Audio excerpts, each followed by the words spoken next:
Hey guys, this is Robert and Gary from Houston Hardwood Creations. We're going to do a small laminate floor repair right here. As you can see, we went ahead and I cut the door jambs already with I just used a Sawzall, and what I did was I cut the depth that I'm going to need to put my new flooring in. Here's my new pad that I'm going to use. This is a quick step pad, and this is the flooring that we're going to be using. This is a quick step laminate floor. Really nice, as you can tell. So I'm going to get down to work. What I did was I took up all the carpet and the carpet pad, and we're going to have the transition stop right at there. I'm going to get to work.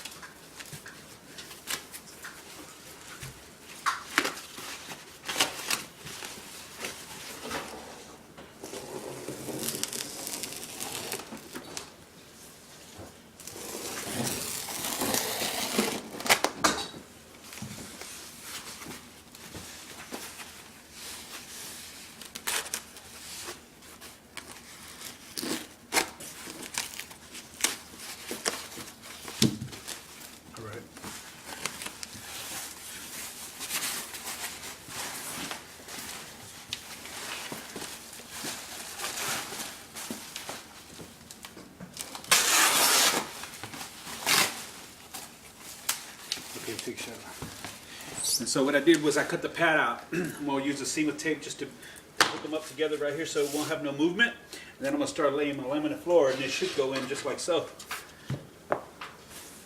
Well, let's start on this way. Just like so. I got to cut around my door jambs here. So what you want to do is I always call it a dry cut. Basically you take your measurements from here to here, from these 2 points, and from here to here. This is one of the hardest areas to repair, and it really takes some skill. But if you know your tape measure, and you got a pencil, and you got a good head on your shoulders, you can definitely do it. Any good floor man should be able to cut that in really nicely.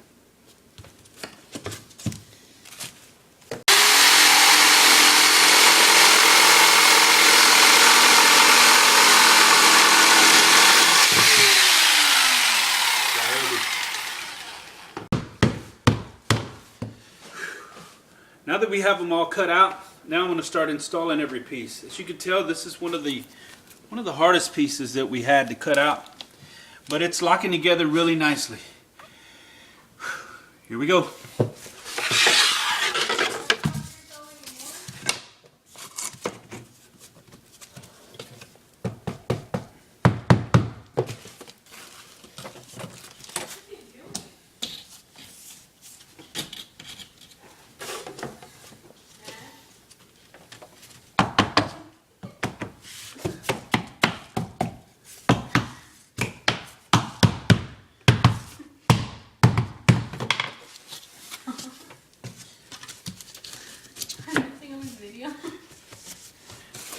When it comes to the last piece, this is the last piece. Really hard to cut. Let me show you how. I did the diagram and cut. Then I cut it out. As you can see, this is our last piece, and it's pretty freaking hard to figure that cut out. Well, it's not that hard anymore. What you want to do is start with the length of the board. So say the length of the board from here to here.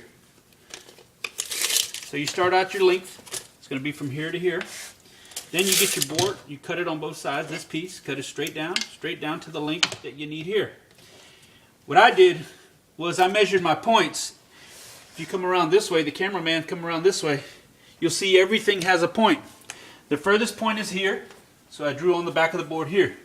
Another point here, so I drew a point there. The furthest point is here, so I put another point there, point here, and then the furthest point here.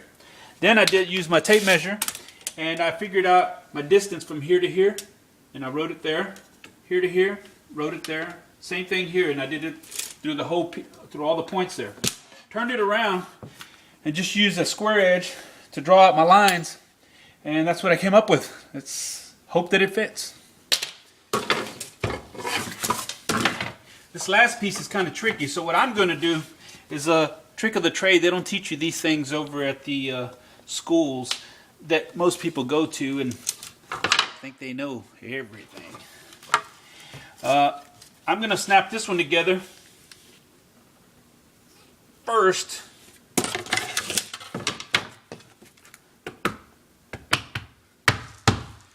quick step. Really, really nice floor to work with. And then I'm going to snap these two together. So I'm going to shove my board in there. And then what I'm going to do is I'm going to make these 2 points come together, compress, and it should be fine.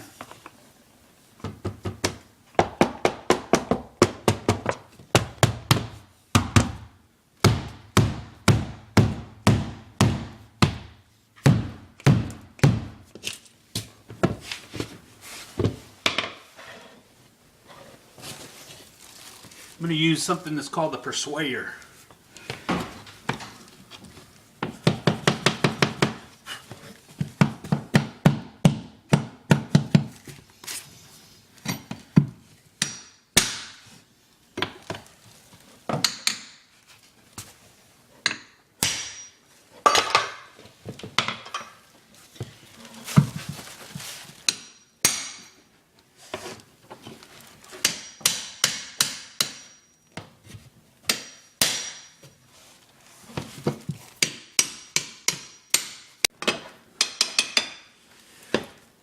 And there you have it, the last of the bit pieces.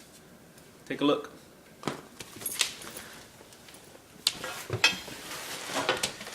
So our next step, what we're going to do is we're going to clean up this area. I'm going to run some transition strips that divide the carpet and the laminate flooring here to make a nice threshold on both doorways. Then I'm going to run the shoe molding around the perimeter to hide our expansion gap there. See you in a bit. I'm putting a second coat of stain on this transition threshold. To save money, you can go with a unfinished 1.5 inch by 3/8 of an inch. They call it saddle or double bevel.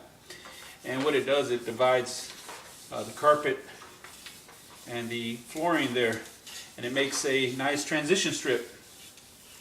In order to achieve the proper color, you're going to just look through the stain samples they may have at your local hardware store like Home Depot, not Lowe's, Home Depot, and just stain it till you get the desired color that you like. Okay. We have the transition strips cut into place on all 3 doorways. I'm going to attempt to nail them.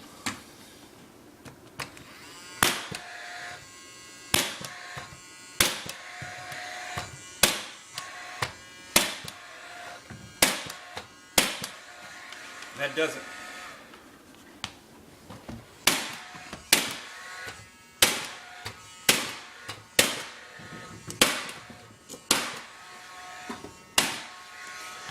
After the stain dries a little bit, I'm going to use I would usually use a polyurethane, but in this case I need something that's going to dry really fast and that's really hard.